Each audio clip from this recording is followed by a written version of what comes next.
नमस्ते दोस्तों, मैं बीडी सिंह और आप देख रहे हैं हमारा यूट्यूब चैनल काम की बातें विथ बीडी सिंह। दोस्तों, इस चैनल पे हम आपके काम की बातें, डिफरेंट टाइप ऑफ वीडियोस जो कि आपके काम की होती है उसको हम अपलोड करते हैं। और आई थिंक आपने कई सारे वीडियो देखे भी होंगे और उससे कुछ ना कुछ अच्छाई आपने कलेक्ट भी करी होगी। अगर कुछ वीडियो देखें आप, ऐसा हो सकता है कि मैं डिस्क्रिप्शन में पिछले वीडियो का लिंक भी दे दूंगा जो आप देख सकें अगर नहीं देखा आपने तो।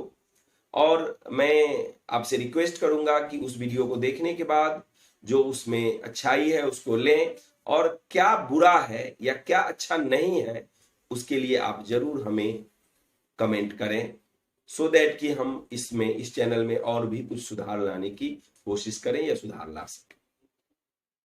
दोस्तों, आज जो हम आपको बताने जा रहे हैं वह कुछ ऐसी घटनाएं आपने भी सुनी होगी पहले। शक के बिना पे, सिर्फ शक के बिना पे अगर हम कुछ ऐसे घटना कर देते हैं, किसी से लड़ाई कर लेते हैं, किसी को घायल कर देते हैं या कई बार ऐसा हमने देखा है कि शक है, वह शक तक ही है, अभी उसका कोई प्रूफ नहीं मिला, लेकिन हम कुछ ऐसी घटना को अंजाम दे देते हैं जो बाद में हमें काफी अफसोस होता है कि हमने गलती कर दी। तो कई बार गुस्से में, शक से गुस्सा पैदा होता है और गुस्से में हम इस तरह की कुछ कारनामे कर देते हैं। घटना अहमदाबाद की है। अहमदाबाद में एक ओढ़व एरिया है जहां एक छोटा सा मोहल्ला है विराटनगर। विराटनगर में एक फैमिली रहती थी, विनोद मराठी, उसकी वाइफ थी सोनल बेन और दो बच्चे थे, प्रगति और गणेश। प्रगति लड़की थी 15 इयर्स की और गणेश लड़का था 17 इयर्स का। सोनल बेन मतलब वाइफ, हस्बैंड और दो बच्चे। एक दादी भी उसमें, यानी कि जो लेडी थी उसकी दादी भी रहती थी साथ। हुआ यह कि जो लेडी रहती थी उसकी मम्मी दूसरे घर पे रहती थी। उसने पुलिस को कंप्लेन किया कि 4 दिन से मेरे दामाद से, मेरे बच्चों से, मेरे नाती से और मेरी बेटी से कोई कांटेक्ट नहीं हो पा रहा है, तो आप जरा इसमें तहकीकात करें। पुलिस को उसने एप्लीकेशन दिया, पुलिस इस पर तहकीकात के लिए लग गई। जब उसके घर पे, उस मोहल्ले में गई पुलिस उस घर पे, तो पड़ोसियों ने बताया कि इस घर से कुछ स्मेल भी आ रही है सर। तब पुलिस के कान खड़े हो गए कि भाई तो कुछ गलत बात है, शायद कुछ गलत संभावना की ओर इशारा कर रहा है। उन्होंने देखा कि लॉक है, ताला लगा हुआ है गेट पर, तो पुलिस ने उसको ताला को तोड़ दिया और तोड़ने के बाद अंदर जब पुलिस घुसती है तो पुलिस को शॉक लग गया। शॉक इन द सेंस कि हर घर में एक एक दो दो लाशें पड़ी थी। जो उस फैमिली मेंबर में जो जितने भी लोग थे, इसमें एक विनोद मराठी को छोड़ के सारे लोगों की लाश वहां पड़ी हुई थी और डिकम्पोज होने की कंडीशन में आ गई थी, खराब हो रही थी वो लाश और इसी वजह से महक आ रही थी। खून बिखरा पड़ा था, बट खून सूखा हुआ था। कच्चा खून जब जिंदा खून होता है तो बहुत ज्यादा डेंजरस टाइप से दिखता है, डरावना दिखता है, लेकिन जब सूख जाता है तो उतना डरावना तो नहीं रहता। पुलिस ने इसको देखा, उसके बाद अगल बगल वाले लोगों से पूछताछ करी कि भाई इसमें और कौन कौन रहते थे। तो जो लोगों ने पड़ोसियों ने जो बताया उसमें यह बताया कि एक विनोद मराठी नाम का भी लड़का शख्स इसमें रहता है, जो main earning body of this family है, वो इसमें नहीं। तो पुलिस ने डायरेक्टली ये मान लिया, ये संदेह आप कह सकते हैं कि पुलिस तो जब क्राइम का कुछ इस तरह का देखती है, कोई भी क्राइम का इन्वेस्टिगेशन करती है, तो हर लोगों पे ही संदेह करती है, लेकिन हर लोग ऐसे नहीं होते और उसी संदेह के आधार पे वो बुलाती भी है और इंट्रोगेशन भी करती है। तो पुलिस ने ये माना कि भाई वही ये किया हो, तो उसकी तहकीकात अब उसकी कहाँ है, उसकी खोजबीन शुरू कर दी। 1 या 2 दिन के बाद उसकी बाइक मिली, जो बाइक एमपी बॉर्डर की तरफ घुमा के लावारिस हालत में खड़ी थी हाईवे पर। पुलिस ने बाइक रिकवर किया और यह मान लिया, चूंकि एमपी बॉर्डर की ओर घूमी हुई थी बाइक, तो यह मान लिया कि शायद वह एमपी की तरफ भाग गए छुपने के लिए। 1-2 दिन और 4-5 टीम लगाई गई। अच्छा, ये 4 लोगों का उस घर में मर्डर हुआ। 2 बच्चे 17 और 15 ईयर्स के, सोनल बेन और उनकी दादी, तो 4 लोगों का मर्डर हुआ। और गुजरात बहुत शांत जगह है, शांत स्टेट में मानता हूं, और यहाँ अगर 4 मर्डर एक घर में हो जाए तो एक बहुत बड़ी घटना मानी जाती है। बहुत सारे कंट्री में या बहुत सारे अपने अपने इंडिया में भी कुछ ऐसे स्टेट होंगे जहाँ ये बहुत बड़ी बात नहीं मानी जाती होगी, लेकिन गुजरात में ये बहुत बड़ी बात मानी जाती है। तो पुलिस के लिए एक बड़ा चैलेंज हो जाता है कि भाई अब क्या कर रहे हो, क्या हो रहा है। 5 टीमें पुलिस ने बनाई और 5 को अलग अलग डायरेक्शन में, उसका जो नेटिव प्लेस महाराष्ट्र में था वहां भी भेजा गया। और जहां जहां पुलिस को लगा कि यहाँ हो सकता है, या इसके अलावा जो टेक्निकल जो सर्विलेंस होते हैं उन्होंने भी उसको भी उन्होंने एक्टिवेट कर दिया, और इसके बाद उसकी खोजबीन शुरू हुई।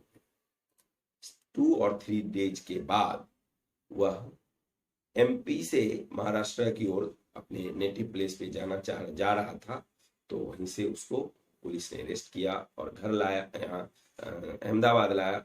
और अहमदाबाद लाने के बाद उससे इंट्रोगेशन शुरू हुआ। वह इंट्रोगेशन में जो जो बातें उसने बताई वो एकदम शॉक करने के लिए काफी है किसी भी आदमी। उसने बताया कि 2 साल पहले तक हमारा फैमिलियर लाइफ बहुत अच्छा था, हमारी पारिवारिक जिंदगी बहुत अच्छी थी, हम सभी लोग खुश थे। लेकिन 2 साल पहले जब वो लड़का, इसका बेटा जो आज 17 ईयर्स का है, अब था कहिए, वो तो मर गया, वह 15 ईयर्स का तब रहा होगा। उसने कहा अपने पापा को कि पापा, मम्मी जहां जॉब करती है, उसकी वाइफ जॉब कर रही थी, मम्मी जहां जॉब करती है, मैं घर आया तो वहां के एक अंकल आए हुए थे, और मुझे ऐसा लगता है कि मम्मी से उनका कुछ रिलेशन, कुछ अनऑथराइज रिलेशन की ओर उसने इशारा किया। ये बात पापा को, यानी कि विनोद मराठी को बहुत बुरी लगी कि एक बेटा ये बोल रहा है अपने मां के बारे में, और वहीं से शक की बुनियाद उसके ब्रेन में डल गई, या कहिए कि बेटे ने डाल दिया।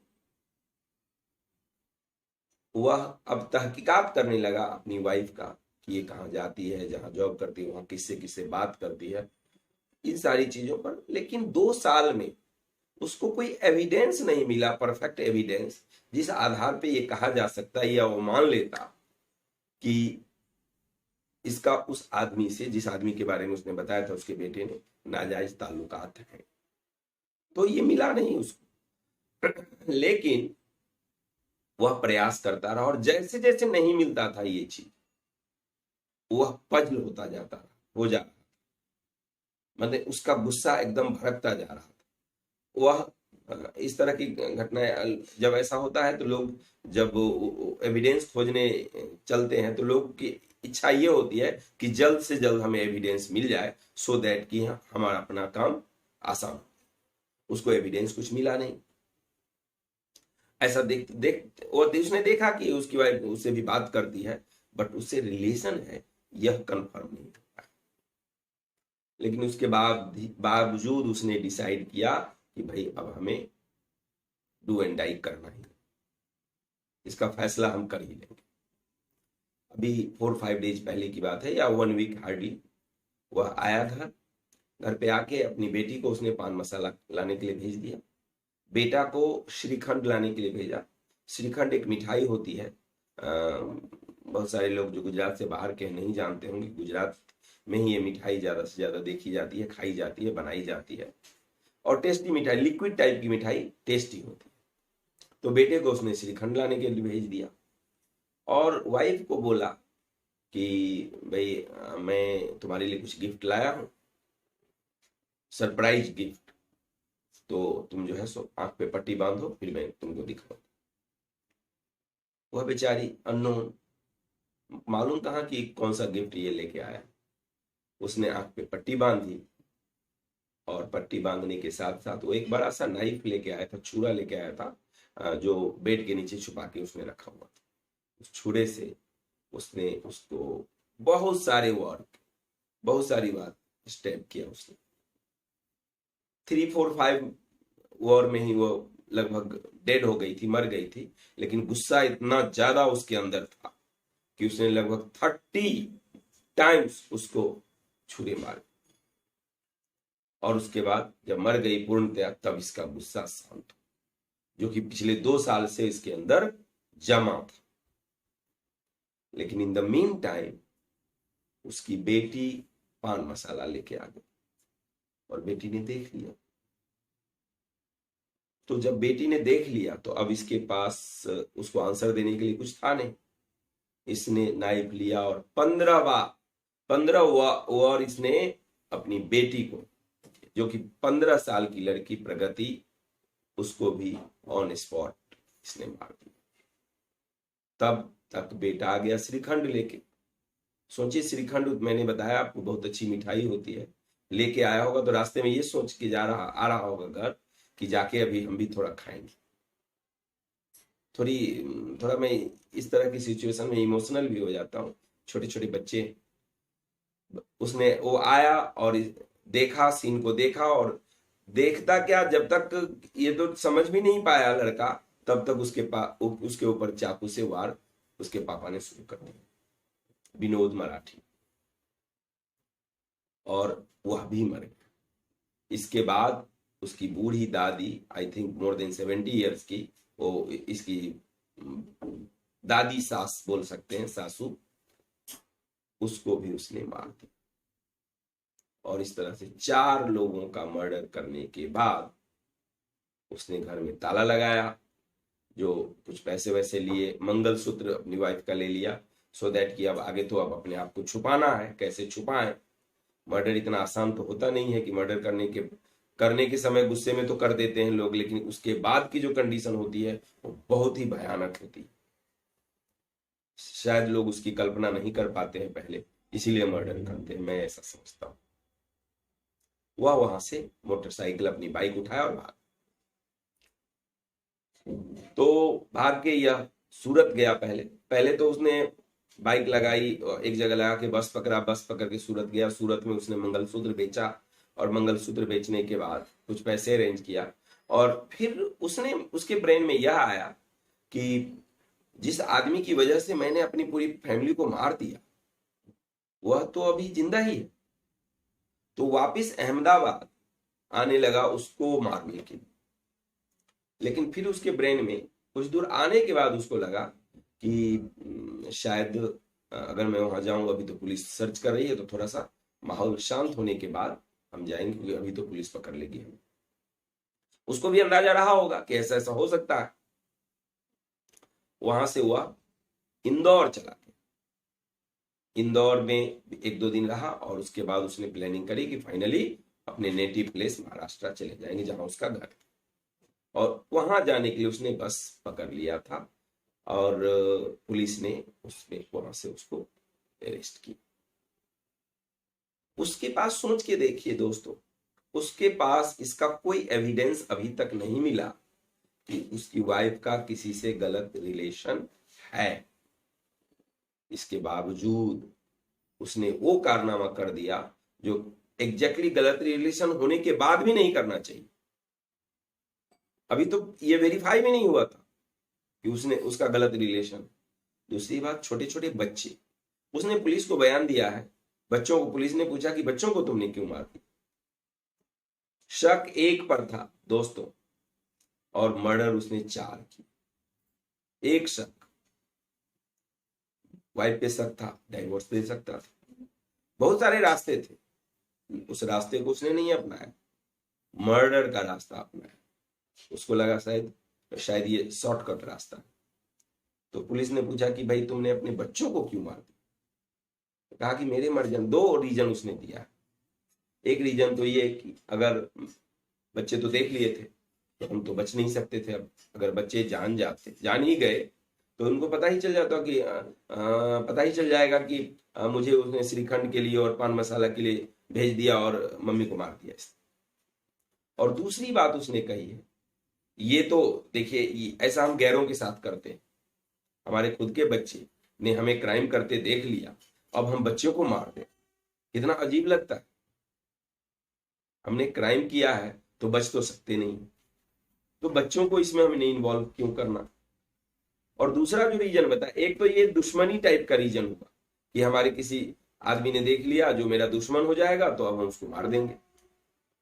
और दूसरा उसने बताया कि जब मैंने यह सोचा कि मैंने वाइफ को मार दिया और मैं तो पुलिस देर सवेर मुझे पकड़ ही लेगी, जेल चला जाऊंगा, तो इन बच्चों का क्या होगा, इसलिए मैं बच्चों को भी मार दिया। ये कैसा रिलेशन है, मुझे तो समझ में नहीं आ रहा। आफ्टर ऑल पुलिस अभी भी उसे इंट्रोगेशन कर रही है। हो सकता है पुलिस को ऐसा लगता है कि जितनी बातें वो बताई है उसने अभी वह पर्याप्त नहीं है। पुलिस उसके अलावा जो जहां उसने चाकू को फेंका है उसको भी सर्च कर रही है, क्योंकि वो एक एविडेंस बनेगा। जब कोर्ट में बात जाएगी, केस कोर्ट में जाएगा, तो उसको सजा दिलाने में वो एक बहुत बड़ा एविडेंस बनेगा चाकू। तो इस तरह से, क्योंकि मर्डर करते तो किसी ने देखा नहीं, आई विटनेस तो जितने थे वो मर गए, तो ये चाकू और उस तरह के कुछ जो सर्विलेंस ही तो पुलिस सबूत जुटाती है। अगर पुलिस कंफर्म है कि किसी ने किया है तो सजा दिलवाने के लिए पुलिस सबूत जुटाती है। दोस्तों, शक के बिना पे इतना बड़ा क्राइम, इतना बड़ा स्टेप लेना, I don't think it is good, it is very bad. कभी भी अगर किसी पर शक हो, संदेह हो, सस्पिशन हो, उसे पहले वेरीफाई करें। और वेरीफाई करने के बाद भी इस तरह का स्टेप तो लेने की जरूरत ही नहीं है। अब सोचिए आप कि उसको फायदा क्या मिला इससे, इसका कोई बेनिफिट तो उसे मिला नहीं। उसकी लाइफ का अब कोई मकसद ही नहीं रह गया, कोई उसके लाइफ का मकसद नहीं है, बस जेल में उसकी जिंदगी कटेगी। और तो मुझे तो ऐसा लग रहा है कि सजाए मौत या नहीं तो कम से कम आजीवन कारावास तो होने ही वाला। तो उससे इस आदमी को उसका बेनिफिट क्या मिला। अगर मान लेते हैं थोड़ी देर के लिए उसके नाजायज ताल्लुकात थे, तो ऐसे लॉ हैं हमारे यहाँ जिससे कि हम उससे अपने आप को दूर कर सकते या उसको समझा बुझा सकते हैं। तो गलतियां होती हैं इंसानों से। तो दोस्तों, अगर मेरी स्टोरी आपको अच्छी लगी हो तो चैनल को सब्सक्राइब करें, वीडियो को लाइक और शेयर जरूर करें। धन्यवाद।